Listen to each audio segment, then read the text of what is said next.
American soldiers in Vietnam faced infections more deadly than enemy bullets. According to revised military medical records, malaria alone hospitalized as many troops as combat wounds in 1965. But that was just the beginning. This breakdown exposes the most gruesome infections that devastated U.S. forces, based on Army hospital data, field surgeon reports, and medical records declassified decades later. These weren't minor jungle ailments. These were diseases that rotted feet inside boots, turned small cuts into life-threatening sepsis, and followed veterans home as time bombs that erupted years after the war ended.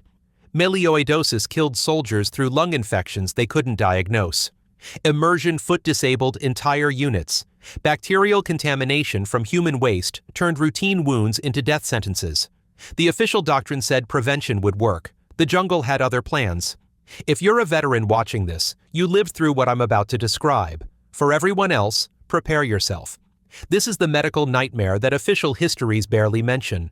If you value unvarnished military truth, subscribe. Check the description for full sourcing. Chapter 1 begins with malaria, the disease that military brass called preventable, but soldiers knew as the rot that struck after patrol. The numbers tell a story that contradicts every training manual issued to American forces.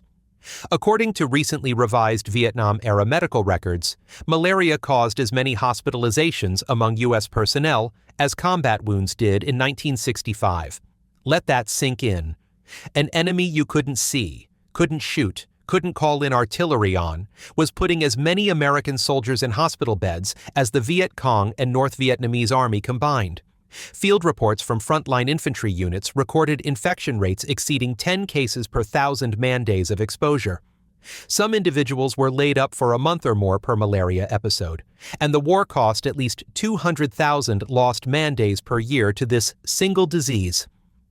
Official Army counts documented 78 known deaths from severe malaria in Army units alone, with the Marines losing 46 more.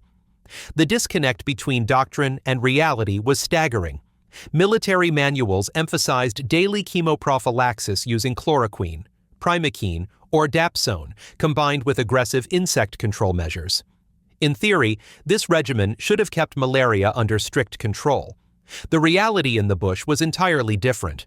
Soldiers reported that even in rear areas, when helicopter dust-off could evacuate them quickly, they still found themselves waking up in bunks drenched in fever, racked by chills, and sometimes slipping into delirium. The preventive measures that looked so effective on paper crumbled under the relentless conditions of jungle warfare. But malaria was just the opening act in Vietnam's medical horror show. Systemic bacterial infections from wound contamination and jungle. Environment exposure created a secondary battlefield that claimed lives long after the shooting stopped. The official approach seemed straightforward enough. Field dressings, antiseptics, and prompt medical evacuation were supposed to minimize wound-related infections. The theory was simple. You get shot, you bandage the wound, you get evacuated fast, you get patched up by qualified medical personnel. In practice, the jungle had other plans. Army records from the Vietnam theater revealed that many casualties occurred along waterways or in areas where human and animal excreta had thoroughly contaminated both ground and water sources. These locations became breeding grounds for bacteria that turned routine wounds into life-threatening infections. Surgeons from the 85th Evacuation Hospital, operating between 1966 and 1968, documented a disturbingly high incidence of post-operative fevers and infections in patients, even when initial wounds appeared clean and manageable. The contaminated environment meant that bacteria entered wounds through vectors that field medicine couldn't anticipate or control. For too many soldiers, getting hit by enemy fire wasn't the worst part of their ordeal. It was surviving the initial wound only to face a prolonged battle against infection that often proved more dangerous than the original injury. Medics and infantry alike developed their own grim assessment of the situation. They said you could patch the hole, but the jungle would stitch in its own poison. This wasn't medical pessimism or battlefield superstition. It was hard-earned wisdom backed by mounting casualty statistics that told a story military leadership preferred not to acknowledge. The third major infection devastating American forces was melioidosis, a soil and waterborne bacterial infection that most American medical personnel had never encountered before deployment to Southeast Asia. This Southeast Asian endemic disease was largely unknown to American doctors arriving in Vietnam, and standard training protocols centered on malaria prevention, tetanus shots, and conventional wound care.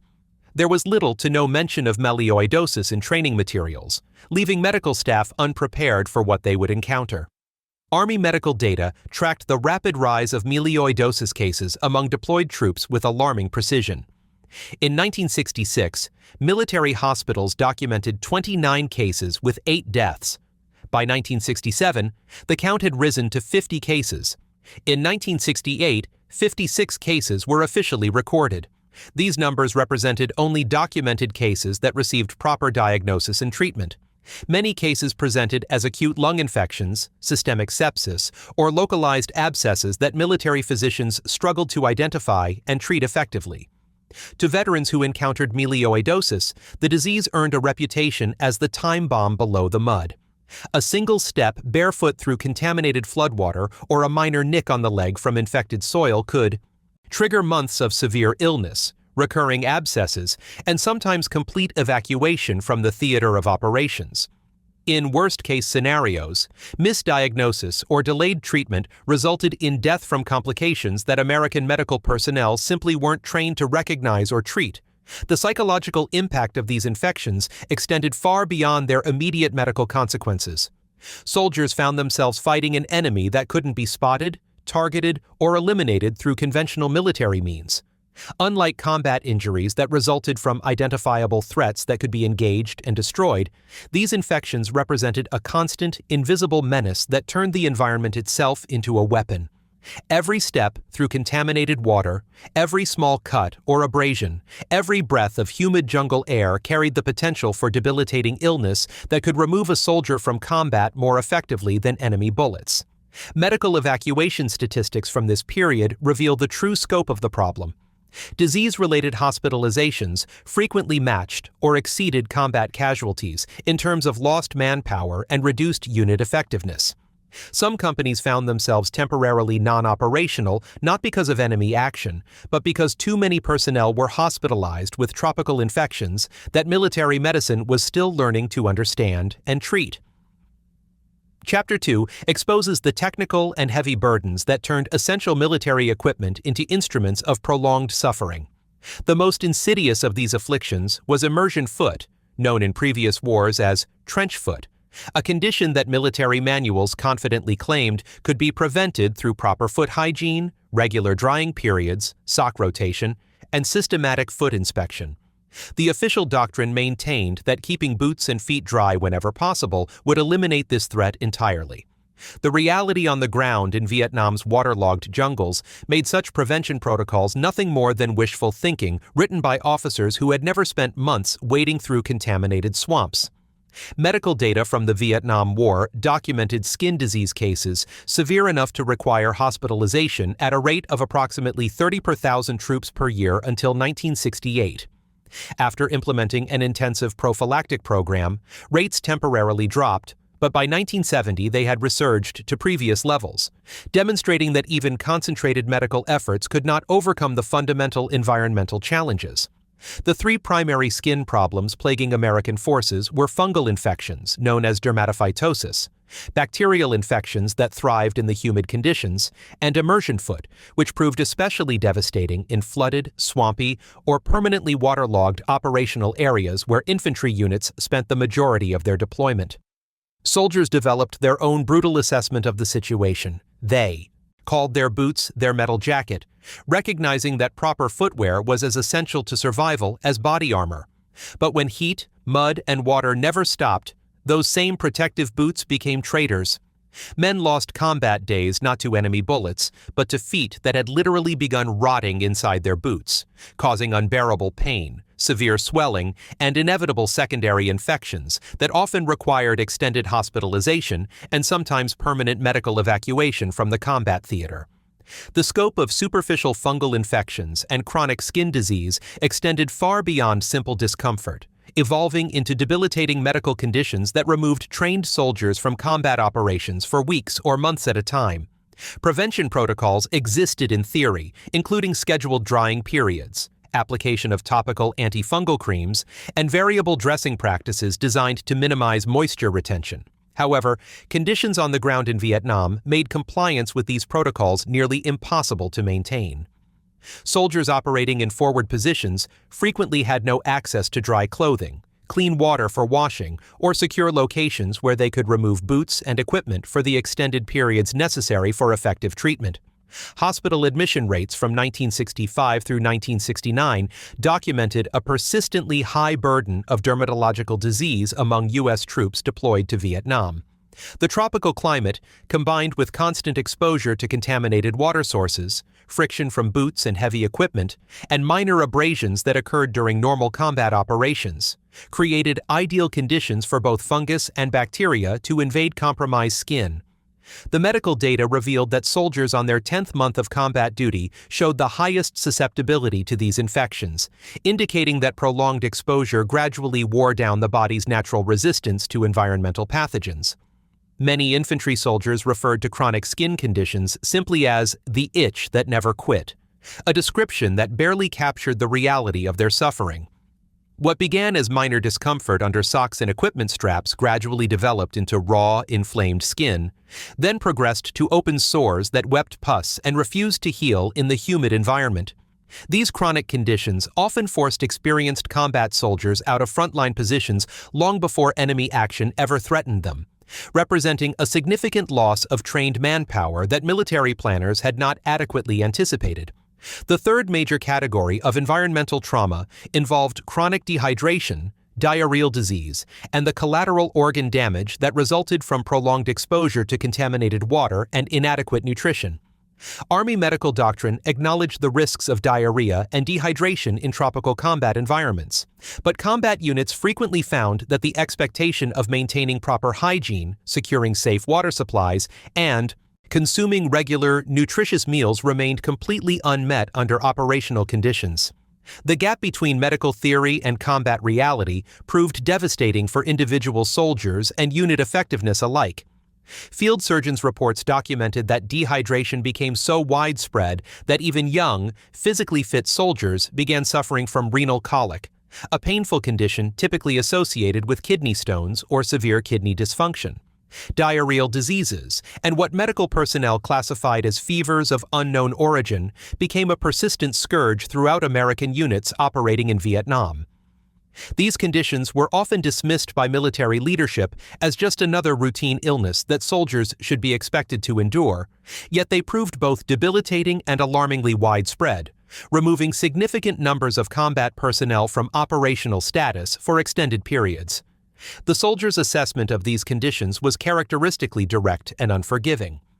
Veterans reported that they might survive a close-quarters ambush with grenade fragments embedded in their bodies and still make it to a medical evacuation helicopter, but a few days of consuming contaminated jungle water, eating spoiled rations, and battling bacterial diarrhea could flatten them more completely than direct mortar fire. The invisible enemies proved more persistent and often more dangerous than the visible threats they had trained to combat. These environmental injuries represented a fundamental failure of military planning and equipment design. The standard issue gear that soldiers depended on for survival had been developed for different climates and operational conditions. Boots designed for temperate climates became incubators for infection in tropical swamps. Uniforms that provided adequate protection in dry conditions trapped moisture and bacteria against the skin in Vietnam's humidity. Rations that remained stable in moderate temperatures spoiled rapidly in extreme heat, while water purification methods that worked effectively in controlled conditions failed when applied to the heavily contaminated water sources that characterized much of the Vietnamese countryside. The cumulative effect of these technical failures was measured not just in individual suffering, but in overall unit effectiveness. Companies that should have been combat-ready found themselves operating at reduced strength not because of enemy casualties, but because significant percentages of their personnel were hospitalized with preventable diseases that proper equipment and planning might have avoided. Chapter 3 reveals the tactical and hidden dangers that transformed Vietnam's jungle environment into a microbial battlefield where American forces faced infections they couldn't see coming and diseases that military training had never prepared them to encounter. Beyond malaria, which at least had established prevention protocols and treatment regimens, lay a spectrum of vector-borne diseases that military medical doctrine barely acknowledged, and field medics were wholly unprepared to diagnose or treat effectively. Training for Vietnam deployment emphasized malaria prevention, tetanus vaccination, and basic wound care procedures, but gave minimal attention to the less understood and less common local pathogens that would prove equally devastating to American combat effectiveness. Military medical records from the Vietnam theater documented a troubling range of endemic diseases affecting deployed troops that extended far beyond the familiar threats covered in pre-deployment training. Besides malaria, official reports included cases of hepatitis, dengue-like fevers, scrub typhus, leptospirosis, and various diarrheal or respiratory diseases that military physicians struggled to identify and classify. The tropical vector and environmental conditions essentially turned Vietnam's jungle terrain into a microbial war zone from the moment American soldiers set foot off the landing zones.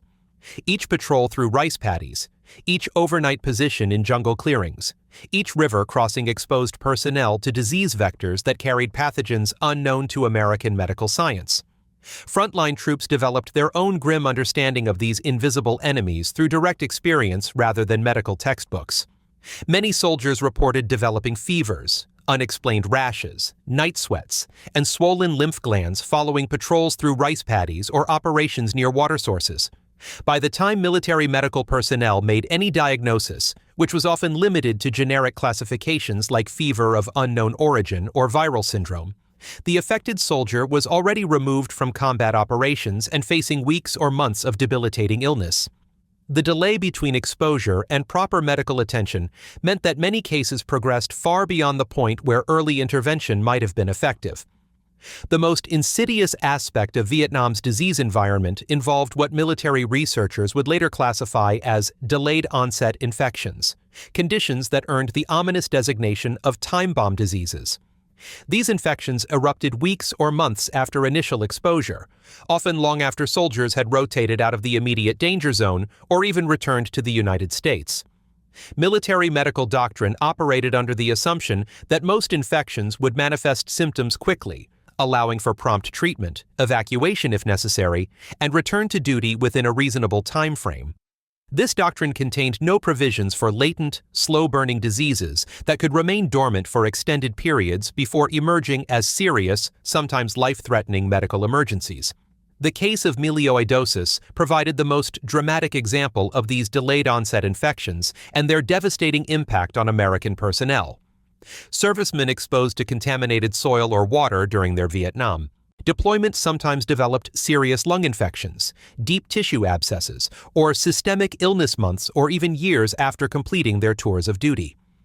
The extended latency period and the unfamiliarity of American physicians with tropical diseases meant that many cases were initially undiagnosed or misdiagnosed, leading to inappropriate treatment and higher fatality rates than would have occurred with prompt, accurate medical intervention. Military medical researchers studying these patterns eventually coined the term Vietnam time bomb to describe the phenomenon of serious tropical infections that remained dormant for extended periods before manifesting in veterans who had returned to civilian life. These cases created a medical crisis that extended far beyond the immediate combat theater, affecting veterans, their families, and civilian medical facilities that lacked experience treating exotic tropical diseases. The psychological impact on affected veterans proved equally devastating, as they found themselves fighting a medical battle years after believing they had survived the dangers of combat deployment. The soldiers' perspective on these hidden dangers reflected a pragmatic understanding born of harsh experience rather than medical theory. Combat veterans frequently remarked that some of the worst horror stories emerged not during active operations in Vietnam, but months or years after returning home to what should have been safety and recovery. Stories circulated throughout veteran communities about former soldiers falling critically ill with mysterious lung infections, recurring abscesses, or septic conditions that civilian physicians couldn't identify or treat effectively. Corpsmen and medics who had served in Vietnam developed their own assessment of the long-term medical threat, often warning fellow veterans that what ultimately got you wasn't always something you could see or shoot at during your time in the combat zone. These delayed onset infections created a unique form of psychological trauma that extended the war's impact far beyond the official end of hostilities.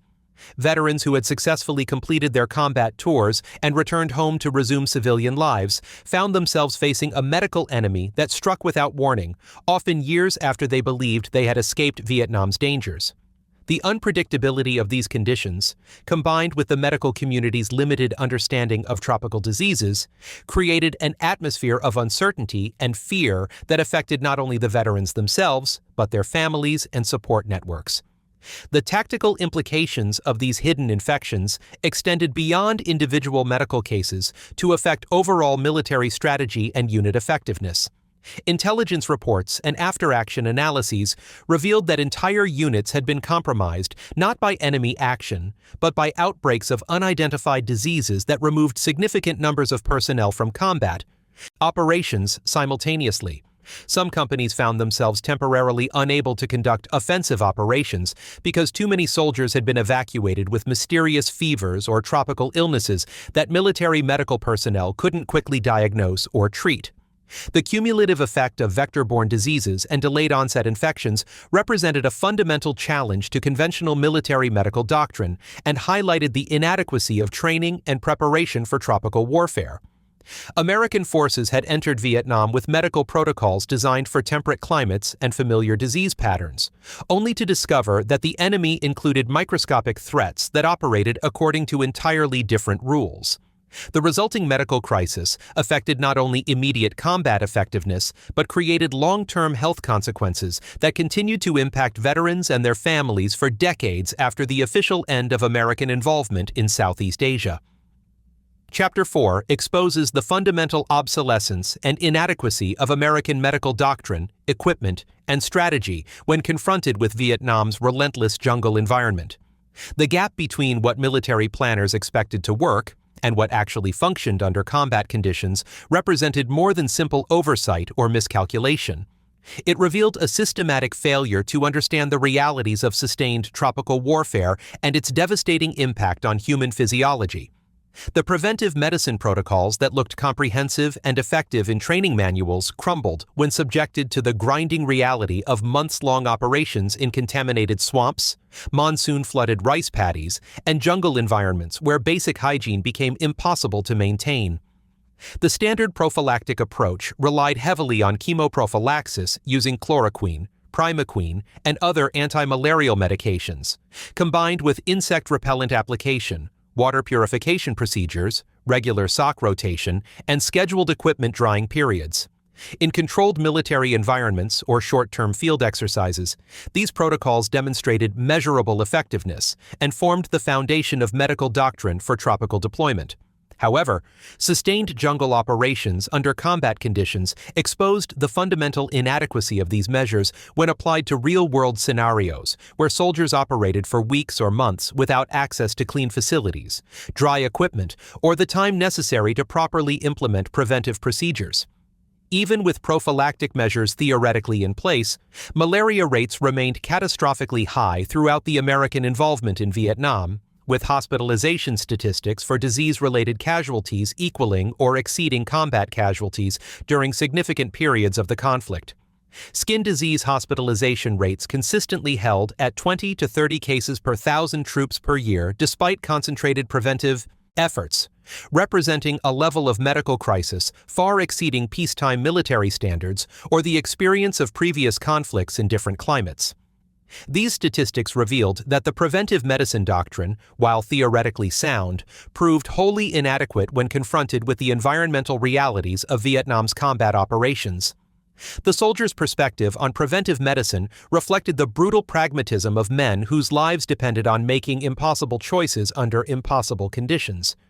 Many infantry soldiers simply ignored prophylactic routines that had been mandated by military medical doctrine. Anti-malarial pills created distinctive odors that could potentially compromise patrol security, while insect repellent smelled strongly enough to alert enemy forces to American presence. Sock rotation became meaningless when soldiers operated in waterlogged terrain for weeks without access to dry replacement gear, and scheduled equipment drying periods were luxuries that forward combat units could not afford without compromising their tactical mission or exposing themselves to enemy observation and attack. Under these conditions, preventive medicine essentially became a casualty of combat operations, leaving American forces vulnerable to the full spectrum of tropical diseases that the abandoned protocols had been designed to prevent.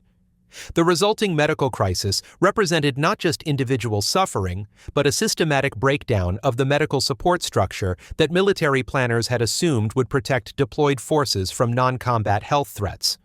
When prevention failed, the diseases inevitably took over, creating a secondary battlefield where American forces fought enemies they could neither see nor engage with conventional weapons or tactics. Medical supply and treatment limitations compounded the failure of preventive measures, creating situations where even soldiers who received prompt medical attention faced prolonged battles against infections that overwhelmed available treatment options. The expectation embedded in military medical doctrine assumed that sick or wounded soldiers would be quickly evacuated to medical facilities, receive appropriate surgical or medical treatment, and then either return to duty or be permanently evacuated based on the severity of their condition. This linear progression from injury through treatment to resolution proved inadequate when confronted with the complex, persistent infections that characterized Vietnam's disease environment. Surgeons operating field hospitals throughout Vietnam reported that even soldiers who received prompt medical evacuation frequently developed post-operative fevers, secondary wound infections, or complications stemming from their initial exposure to contaminated water and soil. The sterile environment of military hospitals could not undo the damage caused by prolonged exposure to the bacterial and fungal contamination that permeated Vietnam's combat environment. Many patients who survived their initial injuries and surgical treatment found themselves fighting prolonged battles against secondary infections that proved more dangerous than their original wounds. In the early years of American involvement, unfamiliar tropical diseases like melioidosis were frequently misdiagnosed or left completely untreated due to the lack of familiarity among American military physicians with exotic tropical pathogens. This medical knowledge gap led to higher fatality rates and more severe complications than would have occurred with proper diagnosis and treatment protocols specifically designed for Southeast Asian disease patterns. Even when adequate medical supplies were available, the lack of diagnostic expertise and treatment experience meant that American medical personnel were essentially learning tropical medicine through trial and error while treating critically ill patients. The fundamental mismatch between standard military equipment and the demands of equatorial swamp warfare created additional layers of medical crisis that no amount of treatment could adequately address. Standard-issue boots, socks, and uniforms had been designed and tested for temperate climate operations, not for the sustained wet weather conditions that characterized much of Vietnam's operational environment. The doctrine underlying equipment selection assumed occasional patrols and temporary field operations, not the months of continuous exposure to damp, contaminated conditions that became the norm for American infantry units operating in Vietnam's interior regions. The persistent high rates of skin disease and immersion foot documented in military medical records provided clear evidence that standard footwear, sock combinations, and uniform rotation schedules were completely inadequate under conditions of continuous environmental exposure. The prolonged exposure to moisture and contamination gradually degraded soldiers' natural skin resistance to infection, creating situations where skin breakdown occurred even without obvious wounds or injuries. Equipment that had been designed to protect soldiers instead became a contributing factor in their medical breakdown, trapping moisture and bacteria against their skin and creating ideal conditions for fungal and bacterial growth. Soldiers developed their own harsh assessment of this equipment failure, frequently referring to their standard-issue jungle boots as wet coffins that trapped their feet in perpetually damp conditions ideal for bacterial and fungal growth. The combination of damp leather, constantly wet socks, and tropical heat created perfect incubation environments for the microorganisms that caused immersion foot, fungal infections, and secondary bacterial complications. No amount of boot polishing, foot powder application, or adherence to prescribed maintenance procedures could overcome the fundamental design inadequacy of equipment that had never been tested, under the specific environmental conditions that American forces encountered in Vietnam's combat zones. Chapter 5 confronts the psychological and ultimate nightmares that emerged from Vietnam's medical crisis, revealing how tropical infections created a war that never truly ended for thousands of American veterans. The long-term disease burden and chronic illness that followed servicemen home represented perhaps the most insidious aspect of Vietnam's medical legacy, creating stories of suffering that extended decades beyond the official end of American involvement in Southeast Asia. Military medical doctrine had treated disease episodes as discrete, manageable events that could be resolved through proper treatment and evacuation procedures. Once a soldier recovered from illness or was medically evacuated, the assumption was that he had been cleared of medical threats and could resume normal military or civilian life. This doctrine contained no provisions for the long-latency tropical infections that would continue to claim American lives years after the last helicopter lifted off from Saigon. The phenomenon that military researchers eventually designated as Vietnam time bomb infections created a medical crisis that extended far beyond the boundaries of the combat theater and the official timeline of American involvement.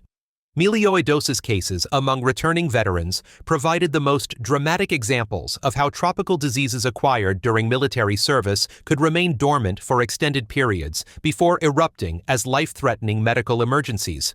Many veterans developed delayed abscesses, severe lung infections, or systemic septicemia that required long-term medical care and, in far too many documented cases, led to fatal outcomes that occurred years or even decades after the veterans believed they had escaped Vietnam's dangers. Studies conducted after the war revealed the true scope of these delayed-onset infections and their impact on the veteran community. Medical researchers documented cases where former servicemen who had completed apparently successful tours of duty in Vietnam suddenly developed mysterious respiratory problems, recurring infections, or systemic illnesses that civilian physicians struggled to diagnose or treat effectively. The unfamiliarity of American medical practitioners with exotic tropical diseases meant that many cases were misdiagnosed or inadequately treated, leading to preventable deaths and prolonged suffering that could have been avoided with proper medical knowledge and treatment protocols. For many Vietnam veterans, the war genuinely never ended when they departed the jungle environment. Instead, it followed them home in the form of quiet medical battles fought in civilian hospitals, unexplained fevers that struck without warning, mysterious lung problems that defied conventional treatment, and recurring abscesses that appeared months or years after exposure.